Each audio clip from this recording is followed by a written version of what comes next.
সম্পদ সেভ করা শিখতে হবে। একদম আমার ইনকাম আছে বলেই যে একদম পুরো 1 লাখ টাকা ঢেলে দিতে হবে মাসে, জরুরি না। 10,000 টাকা করে সেভ করার চেষ্টা করেন, হয়তো এই 10,000 টাকা একটা পরিবারের ভরণ পোষণের জন্য যথেষ্ট হয়ে যাবে। ওই সেভ করা টাকাটা যদি আমি কালকে দান করে দিই আল্লাহর রাস্তায় বা অন্য কোনো মানুষকে, তার 1 মাসের খরচ হয়ে যাবে, বিশাল একটা উপকার হবে। আমরা কিন্তু কিছু টাকা পাইলেই কসমেটিক্স, নতুন জুয়েলারি, ঠিক আছে, নতুন কি আসলো বাজারে, নতুন কসমেটিক্স আর কি, এইগুলোর দিকে বেশি ফোকাস করি। এখান থেকে টাকা একটু জমিয়ে আমরা যদি আল্লাহর পথে ব্যয় করার চিন্তা করি, পরিবারে বরকত আসবে।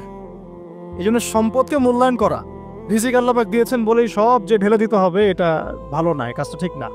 আল্লাহ পাক আজকে আপনাকে হয়তো 1 কোটি টাকা দিয়েছেন, কালকে আল্লাহ না করুক 1000 টাকার জন্য মানুষের কাছে হাত পাততে বাধ্য করতে পারেন আল্লাহ পাক। এমনও কিন্তু দিন আসতে পারে, দিন সবার সবসময় সমান থাকে। আজকে আপনার কাছে 1 কোটি টাকা আছে, কিছু মনে হচ্ছে না, কালকে কে জানে আল্লাহ না করুক যে 1000 টাকা কারো কাছে চাইতে হচ্ছে, 1000 টাকার জন্য ঠেকে গেছেন, হতে পারে না? রিজিককে মানুষ তাজিম না করলে রিজিক দূরে চলে যায়। দুটো বিষয় খেয়াল রাখবেন, দুটো বিষয়। এক হচ্ছে মাঝে মাঝে মনের মধ্যে কিছু আমল করার ইচ্ছা আসে না? মনে হলো যে আচ্ছা একটু 10টা আয়াত পড়ি, মনে হয় না মাঝে মাঝে এমন মনে হয় না? ওই সময় এই যে মনের মধ্যে যে এই ইরাদাটা জাগ্রত হওয়া, এটাকে আমরা বলি ওয়ারিদ। অন্য ভাষায় আপনি বলতে পারেন মেহমান। কি বলতে পারেন? এটা আল্লাহর পক্ষ থেকে আপনার কলবের মধ্যে মেহমান হিসেবে এসেছে। এখন আপনি যদি আমলটা করেন, সেই মেহমান বারবার আপনার কলবে আসবে। যদি আপনি ওই সময় আমলটা না করেন, মেহমান চলে যাবে, মেহমান অসম্মানিত হলে পরে আর আসবে না।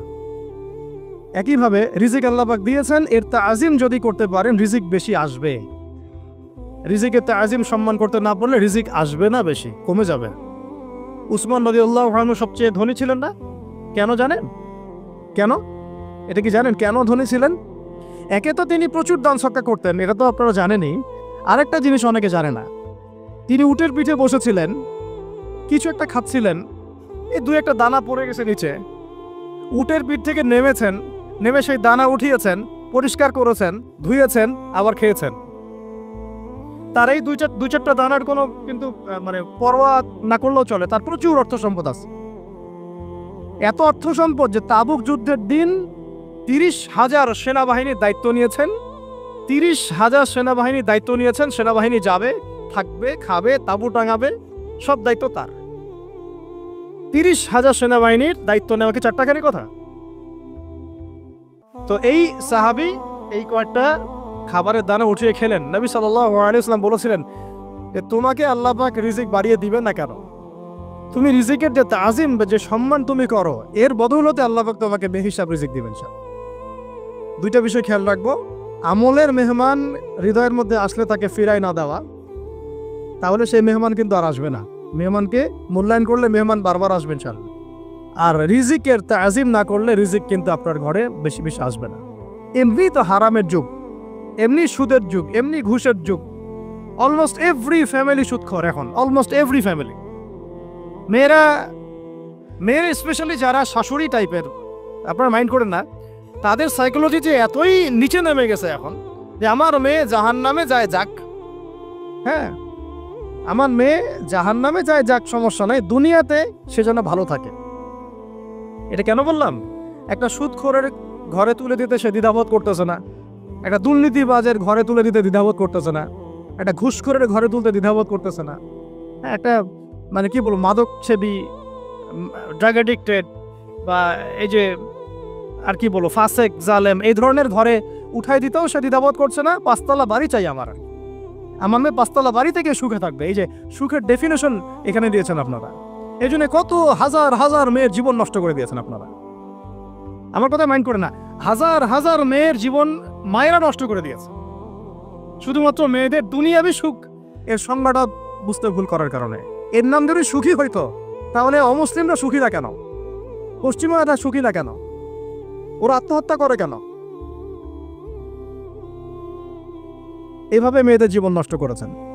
অথচ অল্প যদি হালাল রিজিকও হতো, আল্লাহ পাক তাকে বরকত দিতেন, সুখে থাকতো। আল্লাহ পাক আপনাদেরকে রিজিকের মূল্য বোঝার, তাজিম করার তৌফিক দান করেন, আমিন। অনেক ভিতরে চলে যাচ্ছে আমি, সময় আমাদের হাতে আরো শর্ট হয়ে আসতেছে।